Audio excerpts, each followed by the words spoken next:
Oh, there we go. Sorry, I just heard the recording in progress. All right, so everyone, welcome to tonight's Ask the Expert session. Tonight, we have two experts from Perkins School for the Blind here to talk to us about the school and home partnership. So this series is one that we do about once a month, where we bring in different experts who are doing research, who are practicing in the field, who have lived experiences related to Charge syndrome.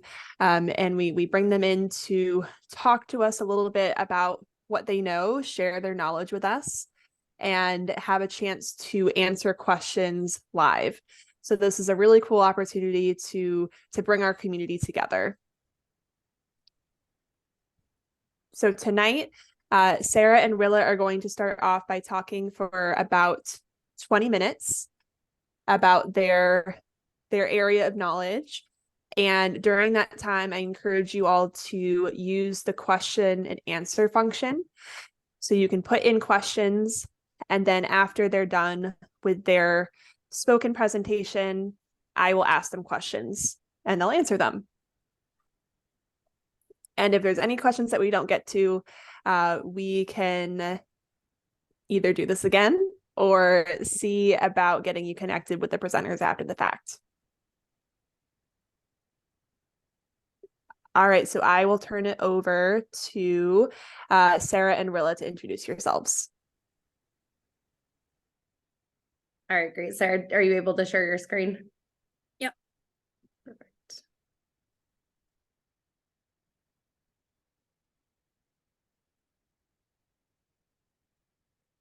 Alrighty, so hi everybody. My name is Rilla. I'm a teacher at Perkins School for the Blind. This is my 8th year at Perkins.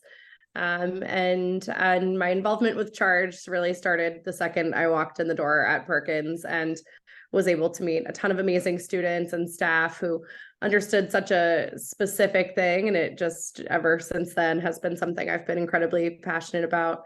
I have been a Davenport Fellow twice, so I've had probably a chance to maybe meet some of you at conferences in the past. If not, hopefully I will in the future, but we're looking forward to being able to connect however we can. And we're thankful for Lily and the foundation for helping us set this up tonight. Great. And my name is Sara. I'm also a teacher and a supervising practitioner at Perkins School for the Blind. This is my 16th year at Perkins.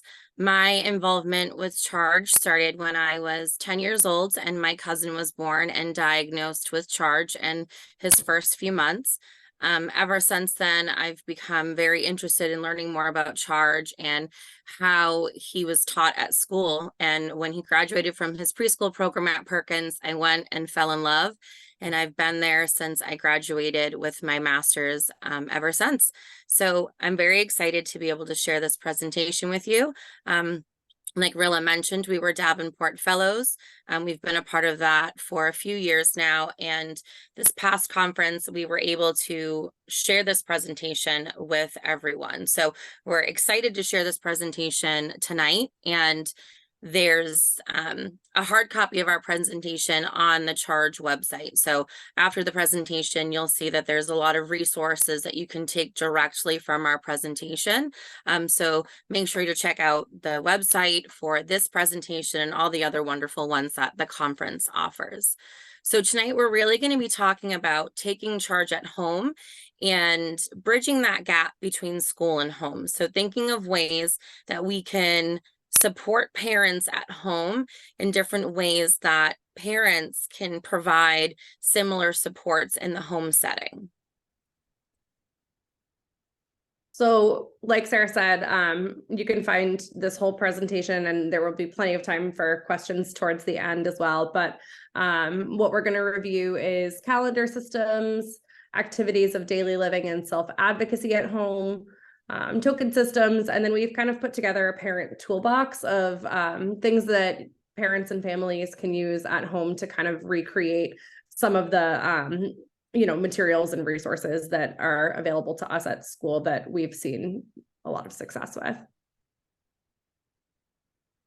So the number one thing to remember when we're talking about calendar systems is that it does not need to be the same as at school.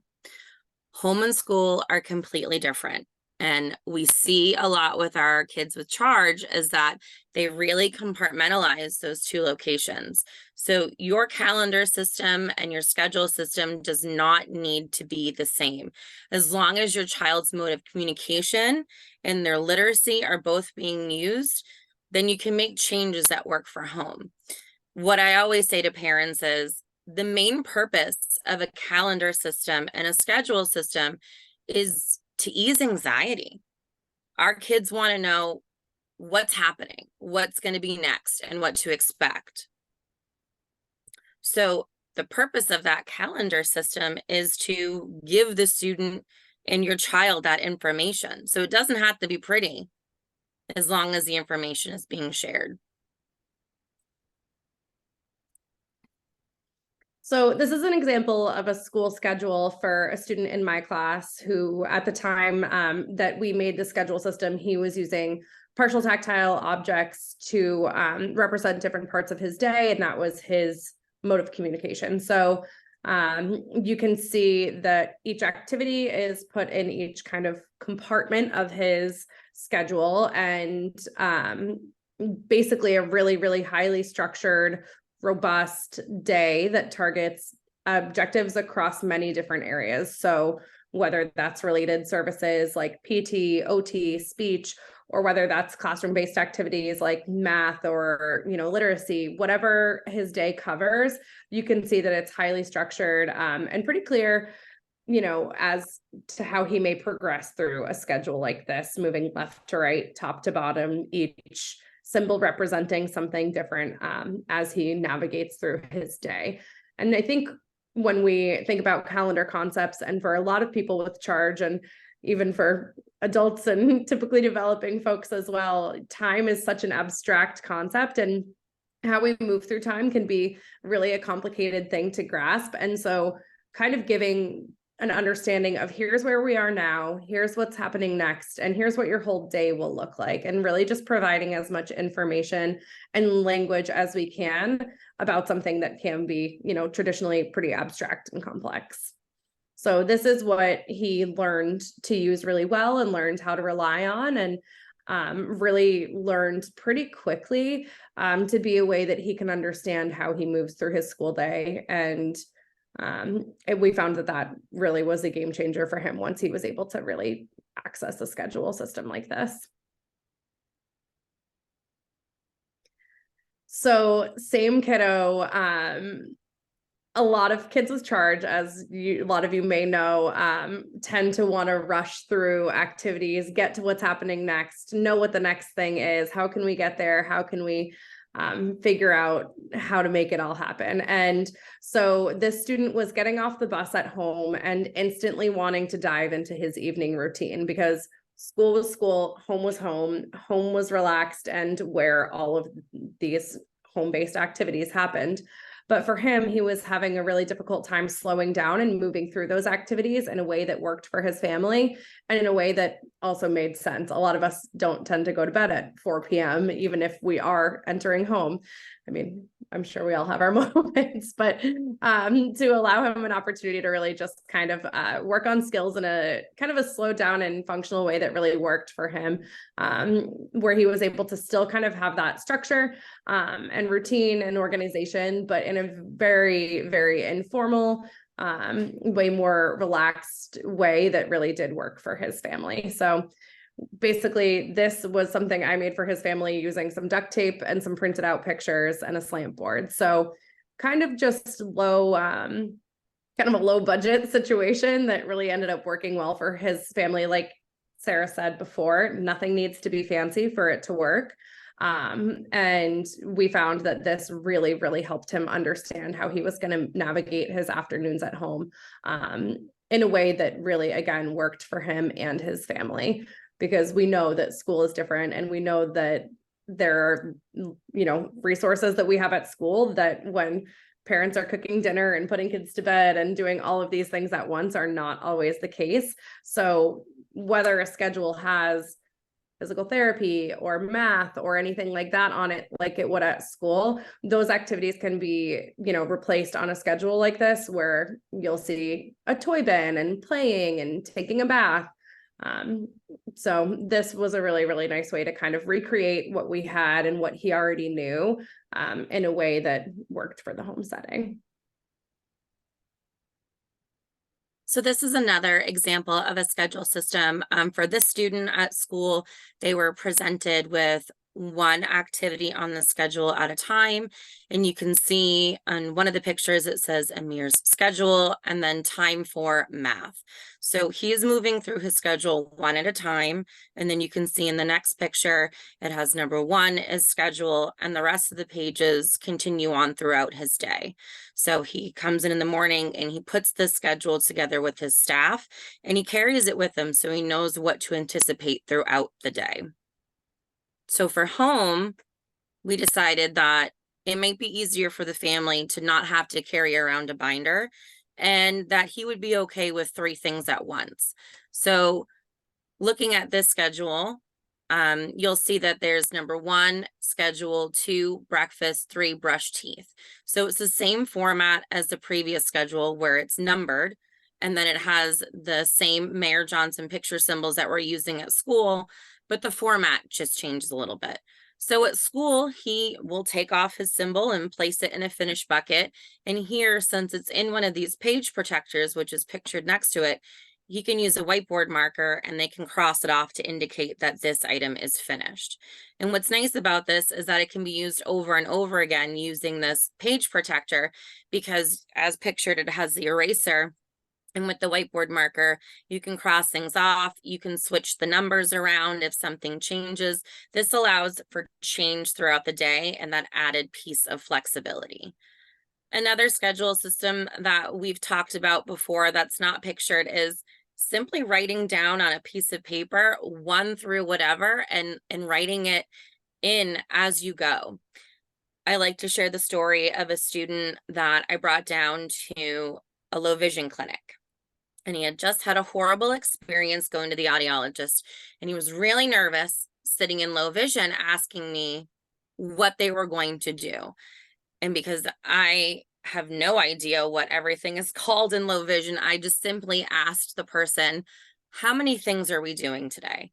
And he said, well, I think we're going to do this, this, this, and this. And it came up to like 7 things. I said, do you promise only 7? And he goes, we can make it only 7. I said, perfect. So I took a piece of paper and I wrote 1 through 7. And all I did was wrote eyes for every single one. So my student knew that when we were in that space, every single thing we were doing on that schedule was for his eyes. We were not going to touch his ears. We were only going to touch his eyes. And that simple piece of paper with 1 through 7 and eyes written 7 times, you could see the anxiety and stress releasing off of his body, because he was like, okay, I know what to expect. I know what we're doing. This is what my teacher is telling me we're doing. Here's my schedule, and I get to cross every single one off as we finish it. So again, it doesn't have to be fancy. It just needs to provide that information about what's going to happen. And that information really helps with that anxiety piece. So thinking about these symbols or MJs or Mayor Johnson symbols, sorry to initialize, but whatever you may need to create a schedule system at home, I think we want to just remind parents and empower parents to ask teachers and schools to help support that, because ultimately, if schools have the resources to do it, they should be helping in a certain way. But I think a lot of the times parents aren't sure if that's something that they can ask for. And the answer, at least for us, is yes, please ask for it. We always want to make sure that we're providing what we can do to provide the consistency between school and home, because we know that that is so important. A lot of kids with Charge syndrome have difficulty generalizing skills. And so when there is consistency between environments or staff and people that they're working with, the better the skill development continues to go. So whether that's emailing symbols home, whether it's, physically sending symbols home, whatever that may look like, we want to encourage people to ask their school systems and their teachers and their kids' teams to help support that. And if there are certain photos or, pictures that are being used to describe one activity, for example, hand washing, we know that happens at school and at home. If there's a symbol that student already knows, we want to encourage families to use that same symbol at home, because again, if we can kind of loop in that generalization, the better we're off.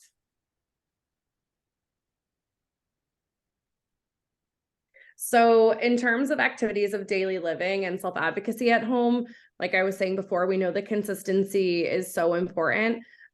So in order to really learn new ADL routines, it's just important to make sure that they really are as consistent as possible across settings. So again, some students change their clothes during the school day. Some students brush their teeth after lunch.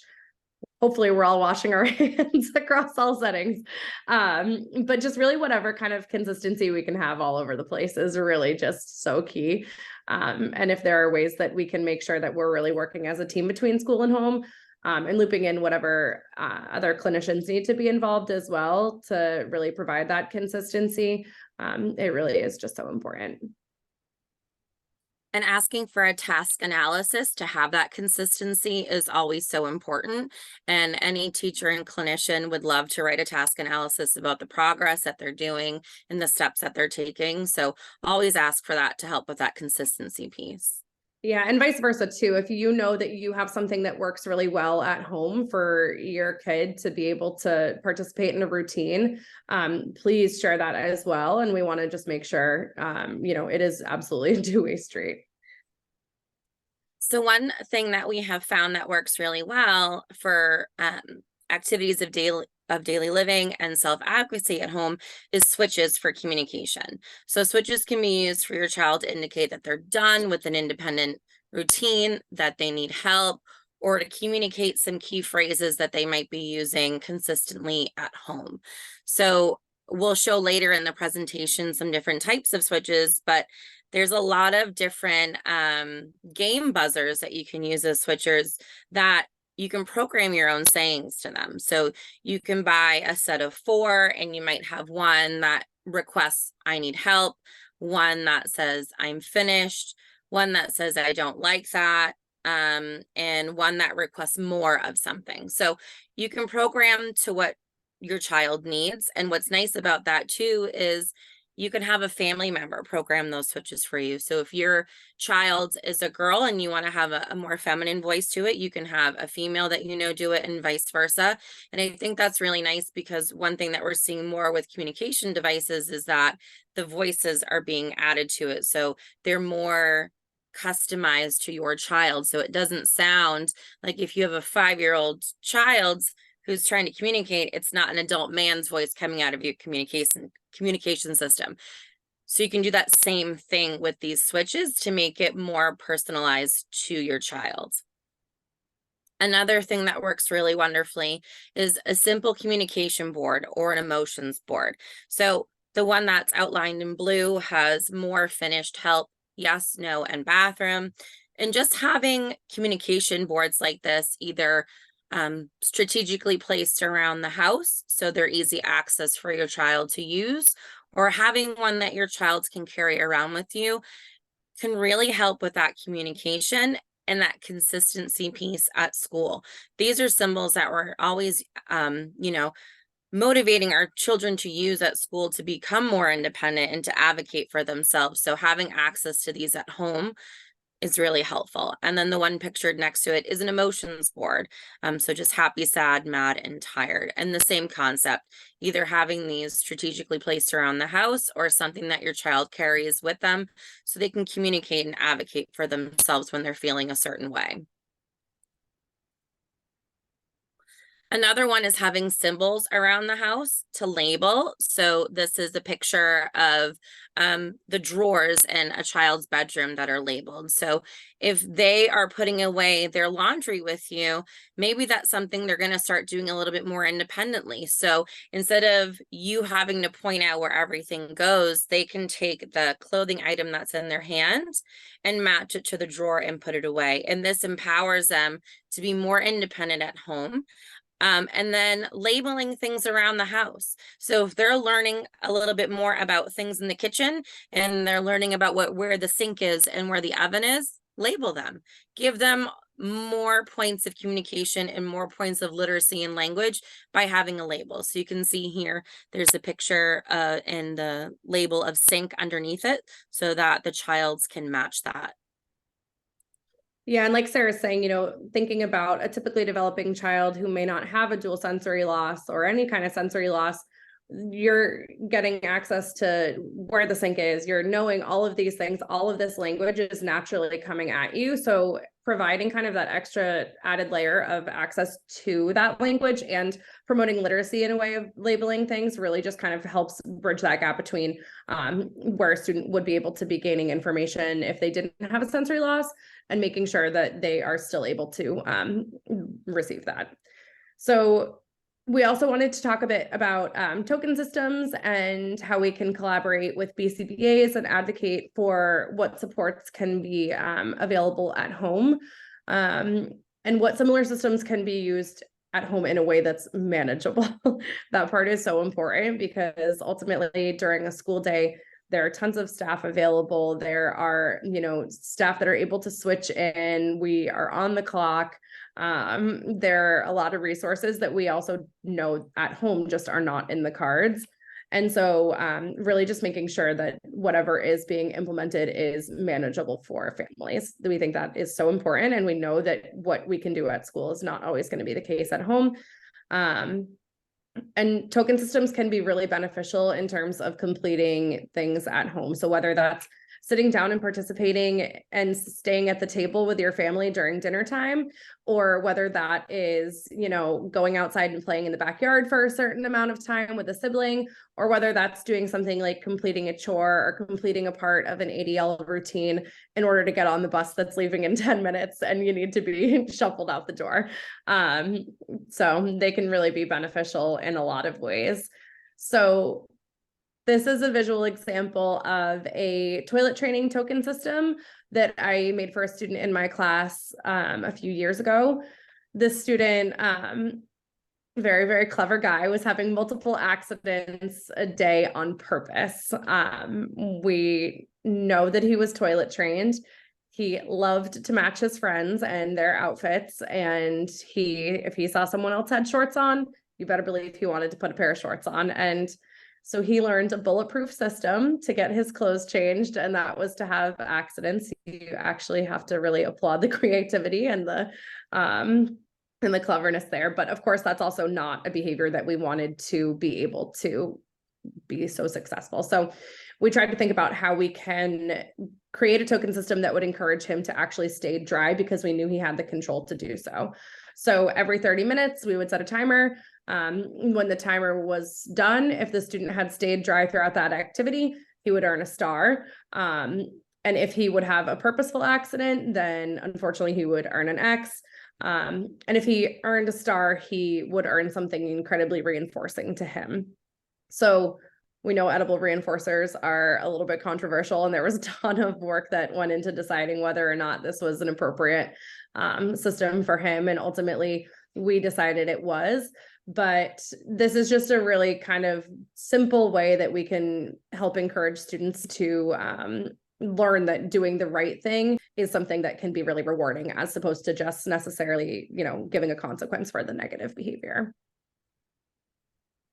This is another kind of example of that. So a student was engaging in a lot of unsafe, challenging behaviors like aggression and, you know, SIB, self-injurious behavior, property destruction, a whole plethora of things. And so, of course, we want to get to the root of what is causing that behavior, and we never want to just eliminate it.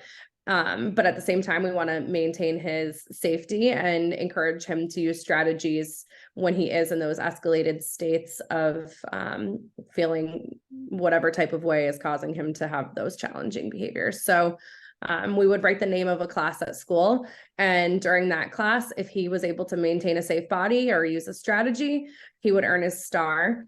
And if he earned his star, then he was able to pick from a choice board of highly, highly preferred items. So you can see on the choice board, a walk, some time to relax on a beanbag, a snack, beading. That was a really calming activity that he liked. Drawing, using a scooter, looking at a timer, or flipping through, a leisure book. So really just encouraging him to maintain safety was something that we found to be incredibly beneficial. And I think that with the ability to write in what the activity was kind of provides the opportunity for that to be something that could work at home too. So that could be dinner time, or that could be toothbrushing, or that could be laundry, whatever it may be. Basically teaching somebody that if you are able to do that safely, or if you're able to do that without having whatever challenging behavior you may be demonstrating before, you're able to learn that can be really beneficial. But of course, also when thinking about these strategies, we also know that nobody has challenging behavior without a significant reason. So making sure that not only are we just trying to stop the behavior, but get to the root of what's happening there and figure out how we can build some communication and strategies around supporting each child, and doing all of this in collaboration with a BCBA, which I saw Lily put in the chat, board certified behavior analyst. Thank you, Lily. I think we actually work in the most acronym heavy population. So this last example is it's Jacob dollars. So just like any other kid at home, they might be interested in earning money, so an allowance. And so for this student in my classroom, he was really interested in being able to purchase some exciting things at school. So whether that be something like looking at someone's watch instead of just running over and grabbing their wrist to see what time it is and check out their different watches, he could, buy some time where he could go around and ask people if he could see their watch and do that. He could buy some special iPad time. He could buy lunch with a special staff. There was a number of things that we had that he could earn. And what was really great was that we sat down with the student and we said, well, how much do you think you should earn if you do X, Y, and Z tasks at school? So he was able to talk with us about how much money he would earn, and then how much money each item that he was trying to earn would cost. And then he would earn his money throughout the day and cash in, just like you would if you were earning allowance and going to the store to make a purchase. So this was something that we shared with the family, and they were able to use this at home. So some things that you could use this at home, or whatever you would, want to use allowance for. So if your child is working on laundry or completing a bedtime routine, or as Rilla mentioned before, sometimes it's those smaller steps that we're working towards. So if sitting at the dinner table is a really tough activity for your child, then maybe you set a timer, and if your child can sit at the dinner table with everyone for 5 minutes, well, awesome, you've earned $1. It doesn't have to be dollars either. It can be quarters, going to the dollar store to find play money. You could use that as well. It doesn't have to be this personalized dollar system that we made for the student, but teaching them these money skills and responsibilities, but also it's that reward and that token economy that's worked really well for our students. And the last thing is our parent toolbox. So we've compiled a list of materials that we think would be really useful to have on hand to create some of these different materials that we've shared. They're not necessary, but they do make material making easier. So we wanted to share them. And then at the end of the presentation are the links to find these materials. So if you do download this presentation from the Charge website, you'll be able to click right on the links to find them. So to help make things last longer, we really recommend either a laminator or these dry erase pockets. What's great is that they make them durable. So if you are trying to communicate something during a frustrating time, they're not going to rip the paper in half. It really helps to keep it stronger and protected. But it also helps so that you can use a whiteboard marker to erase it. You can change things around on it. If you get Velcro dots like are shown here, switching from Velcro dots to strips of Velcro and cutting is such a game changer. So we highly recommend these ones.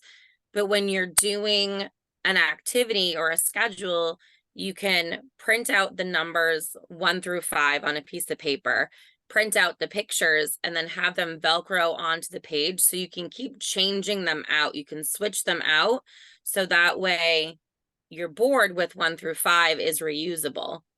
And then the pictures, you can just switch them out as needed. And it allows for that changing on the go. We know that when you write your schedule at 8 o'clock in the morning, a lot of times things change.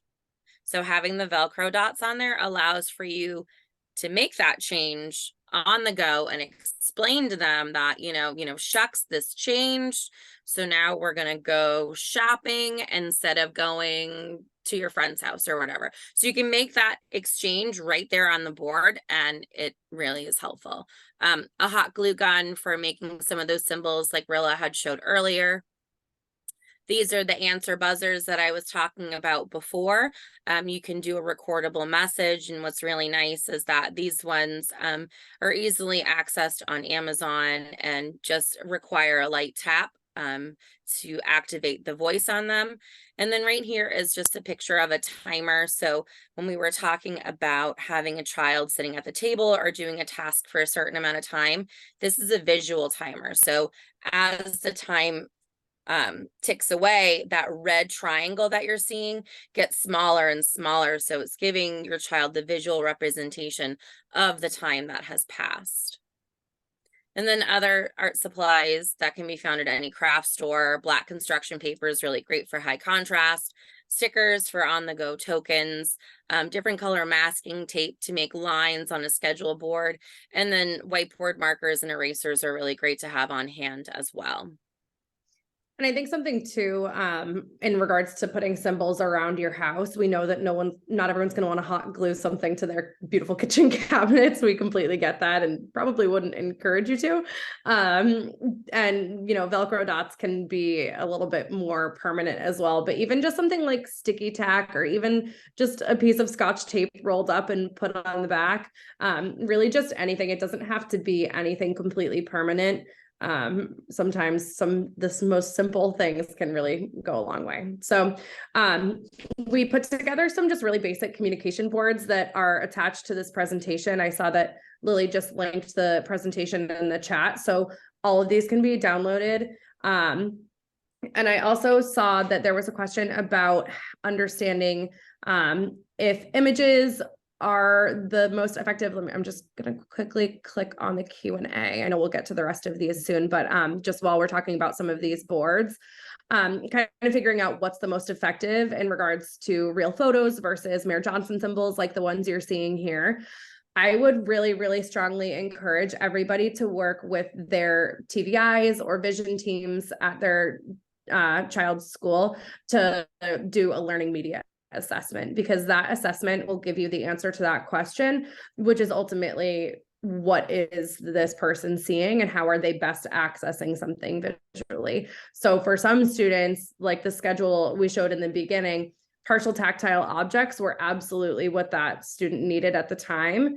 And then he was able to move a bit more towards real photographs, and basically an LMA, a learning media assessment, will help kind of sort out some of those things, because these Mayor Johnson symbols could be great, but some of them are really abstract. So Sarah, if you actually just go back one slide. So for example, the play outside, that might not be as clear of an image as maybe sleep might be, or the image of a dog might be. So that's going to be super student specific. There isn't really one concrete answer, but if you know that something is working, or if you've seen something that you've tried and haven't seen a ton of success with, then we would really, really encourage folks to work with their TVIs and vision team to kind of sort out some of that stuff. So Sarah just kind of clicked through some of those, and a lot of them are some images of ADLs at home, routines, feelings, games to play, all sorts of different types of things. So feel free to use those and download them. Presentations at home means sometimes you can hear stuff in the background. Someone's And coming just for the sake of time, I'm going to close out of the presentation so we can do questions. But Rilla and I have also added our email addresses to the end of the presentation right here. So if people want to write those down, please feel free to reach out to us if you think of questions later on, or just have questions as you're going about things. We're more than welcome. We're more than happy to, answer questions, and we welcome them. And if people think that they would be interested in any of those kind of communication boards, we do have the ability to make those. We probably wouldn't be able to print and mail them if you needed that, but if you needed us to just kind of make a board like that and screenshot it as a PDF, we of course would be more than happy to help folks out with that as well. Just kind of whatever we can do to help just get kids what they need. We're more than happy. Awesome. Thank you so much for all of that information. That was super helpful, and hopefully everyone is able to download the slides from the chat box or get them online. So now we're going to shift into the question and answer portion. And thank you so much for everyone who has already submitted some chats and some questions. What I'll start doing now is asking those questions, but please feel free to keep on typing them so we can keep some questions flowing.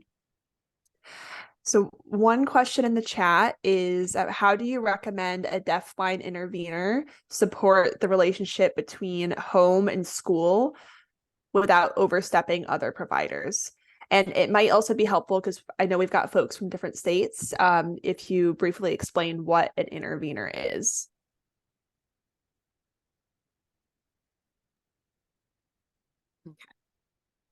Okay, so for this, an intervener is someone who works closely with your child and the family. We don't have them at Perkins, so I'm not as familiar with what their role is with the family, to be completely honest, but anyone who is providing support for your child and family are welcome to attend IEP meetings. When you are going to the IEP, I've had families bring people who support them at home. If you have SLPs and OTs who are providing services for your child at home, or physical therapists, you can invite more people to your meetings or to have that information shared.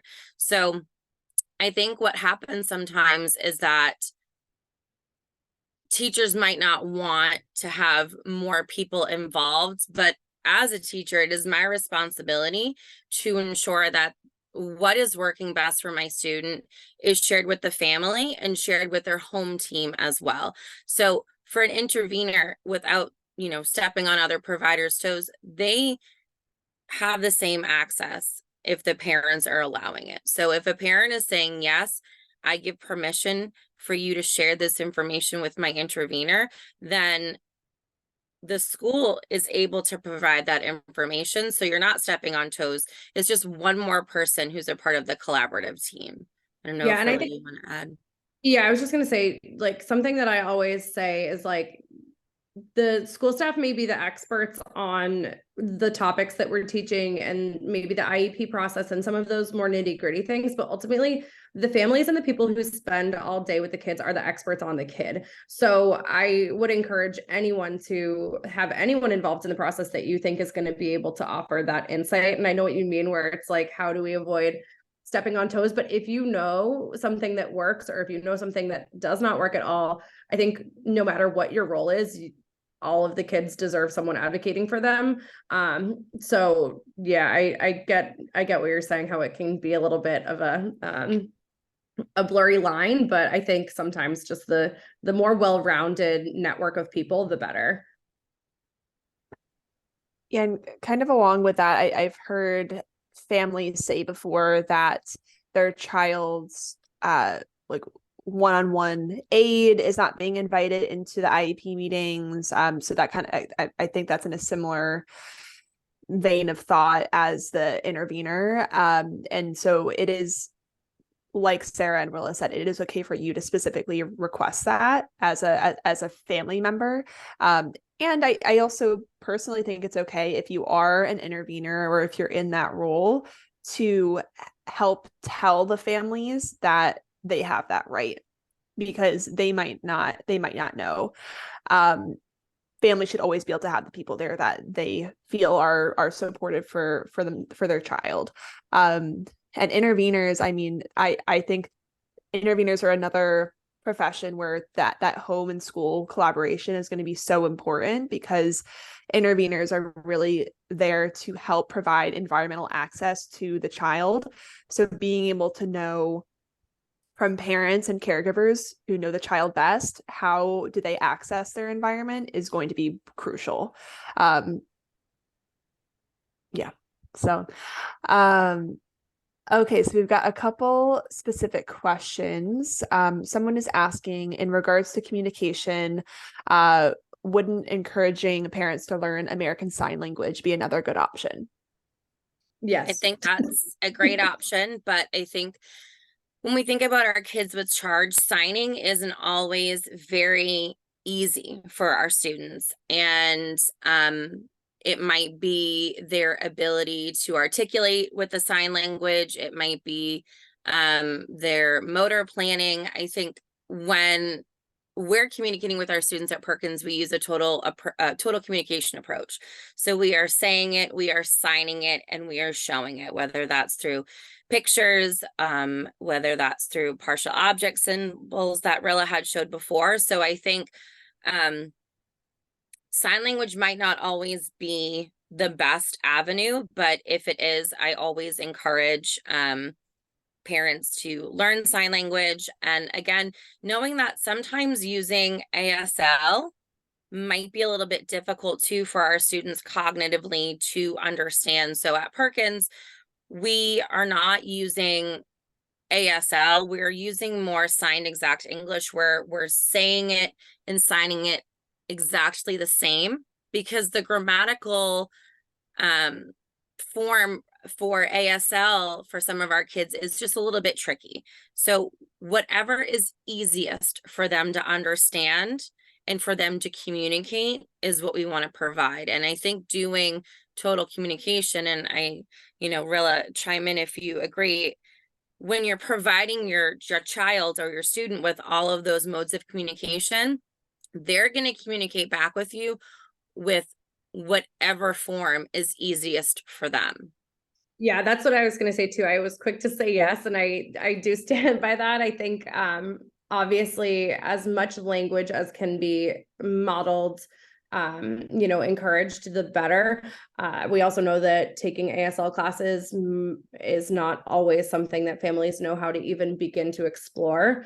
So I think obviously if it can help support total communication, absolutely. And even if it's not necessarily a formal ASL course, whether you just even learn some sign language to support some communication at home, I think that that's always encouraged.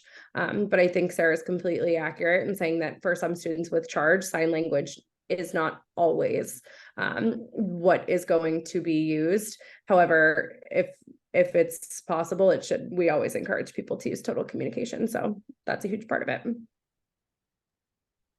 Yeah, I think those are great answers. And I think it sounds like both of you are encouraging families not to add something just for the sake of adding something, but adding something that's going to be meaningful for a child. So again, you all are going to know your child the best, and knowing if adding something is going to be more burdensome for them or if it seems to be helpful. You can also try things out. So if you try something and it's not working as well, then maybe that's not a strategy to pursue for your child. And hopefully you all have good teams surrounding your child to help make those decisions as well. Because that's what we do at school. We try things out. And you have to be, not afraid to try things. Not everything is going to work at 100% success the first time you try it. And as you try new things, you make tweaks to it. And as Rilla said, using the learning media assessment can help you trial through different things for communication. But just try stuff out and don't be afraid to see what works and what doesn't work, because you're never going to know unless you give it a try. Absolutely. All right, we're getting some great questions coming in, so everyone keep it up. We have one asking if you can share about any ways you've managed to convey to the family about a student's day at school.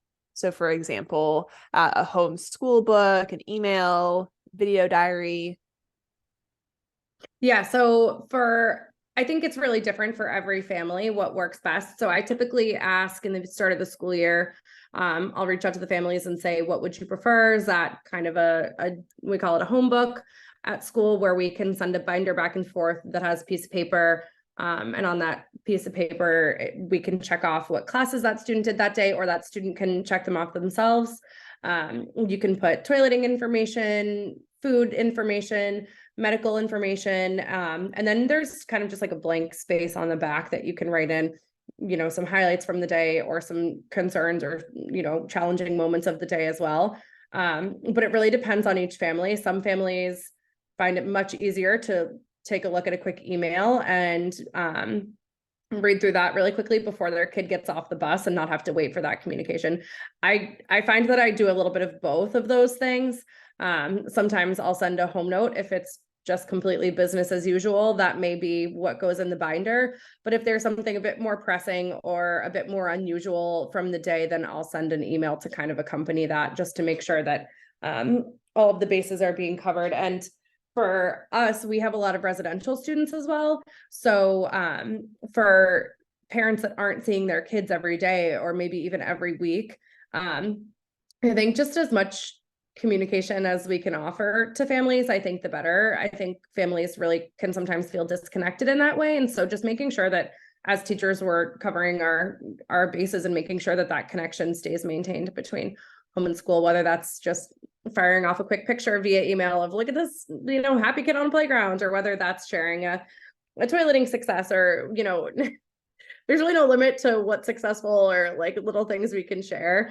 And some families also say, less is more. Like, tell me the very basics. That's what I feel like I can handle.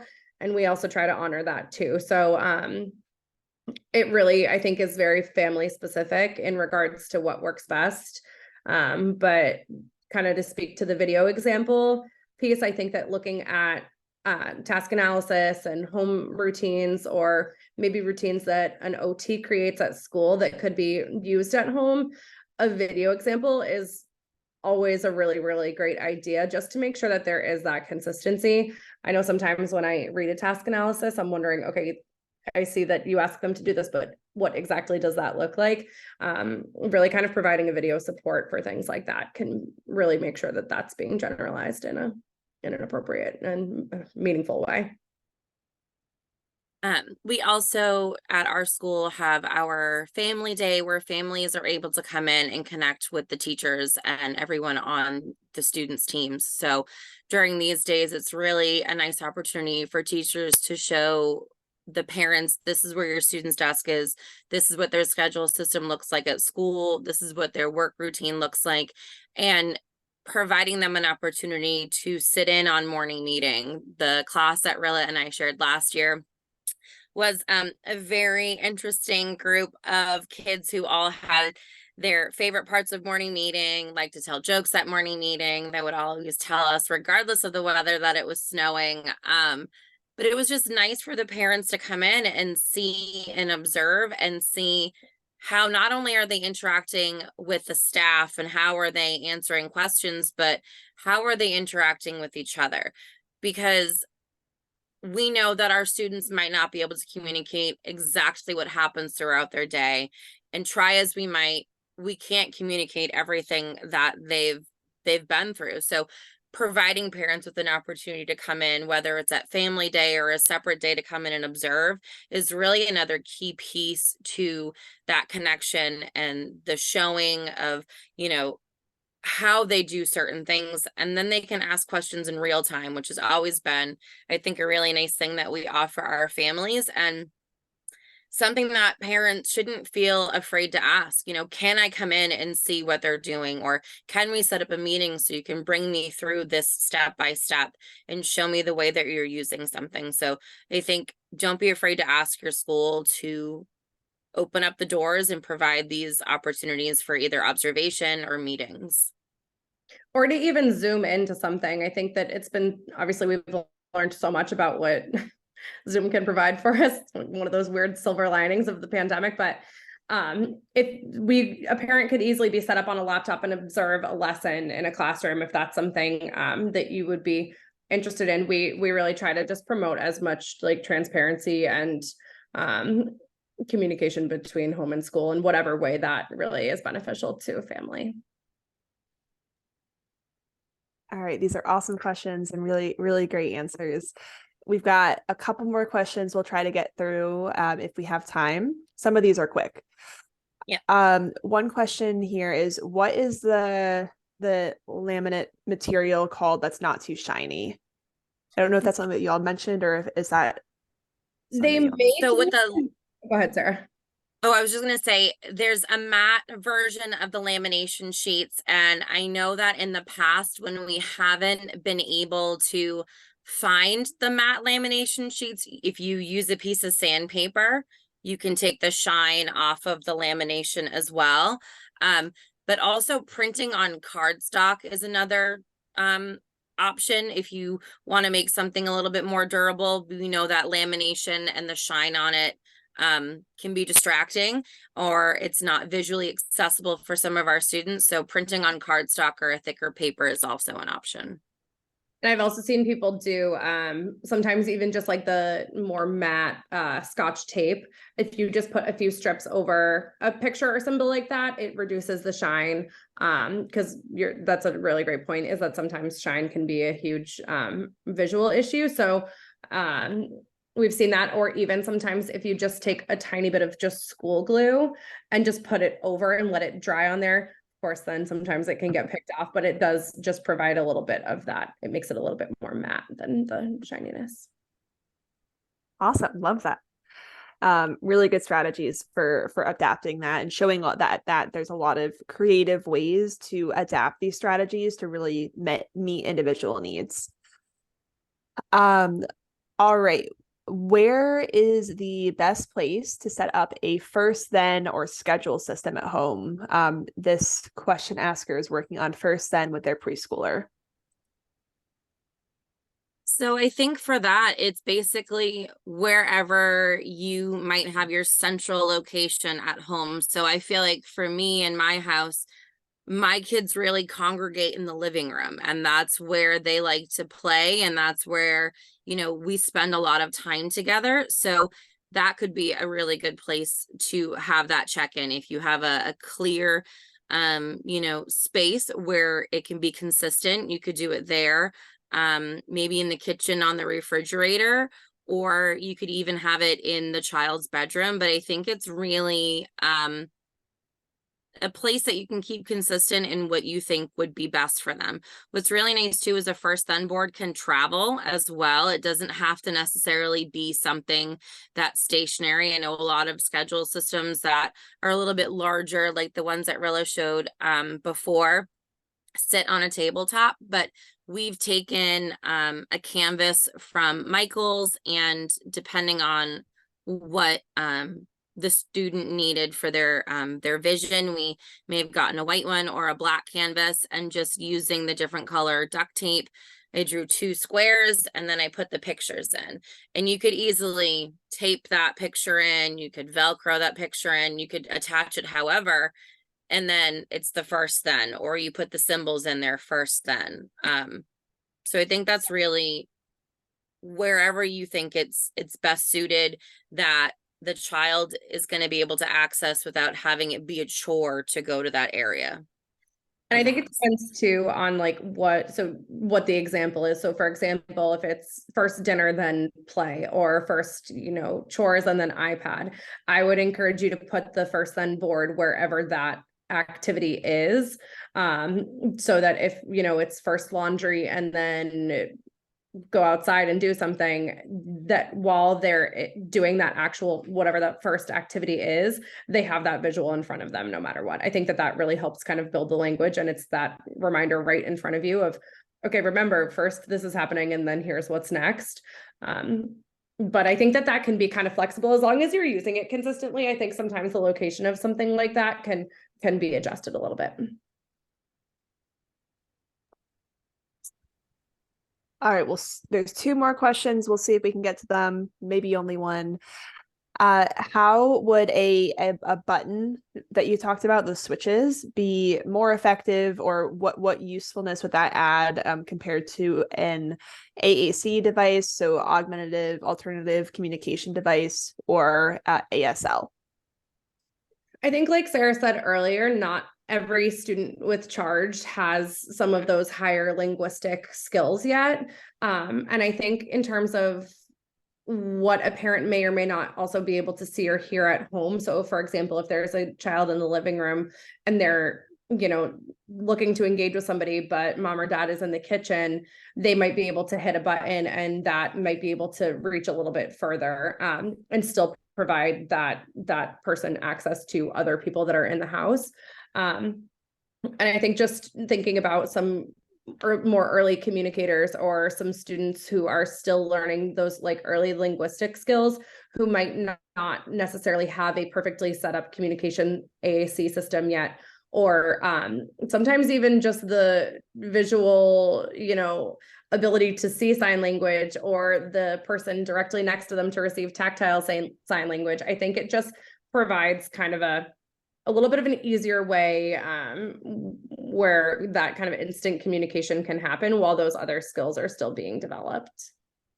Yeah, I think it's not something that would necessarily replace. I think it's in addition to, and I think like Rilla was saying, when your child's in the other room, they might want to initiate conversation, but you know, their communication device might not be loud enough to gain your attention, but this switch could gain your attention, and then you know to go in to have that conversation with your child, and then they can use their communication device, or then they can use sign language. I think it's just a nice tool that we've seen parents use at home when there's just not enough hands on deck to have someone directly next to the child at all times, or you know, in the same room. So it gives them that opportunity to communicate beyond their bubble of air, of space that they're directly in. So I think it's just a helpful addition. All right, so we are just about at time. There was one more question about a learning media assessment. So I just wanted the person who asked that question to know that I did put a link in the chat that has an overview that was, it looks like it was written by or updated by someone who worked at Perkins School for the Blind. So hopefully that will be thorough and get that question answered. But as we're wrapping up, I just wanted to give a round of applause and thank you to our presenters, Rilla and Sara, for taking the time to talk with us today. Also wanted to give a big thank you to our interpreters today, who did a wonderful job, and we appreciate their time. And thank you to everyone who came to this and who asked questions. We hope that you found this useful. And if there are other topics that you want to be covered on these, you can feel free to email me. I'll put my my email in the chats right now. All right. Yes, so you can feel free to email me with suggestions, and be happy to try to bring some other folks in to fill some of those gaps. So we are at the 8 o'clock mark. So hope that everyone has a great night, and thank you so much for joining us. And Lourdes, you can go ahead and stop the recording.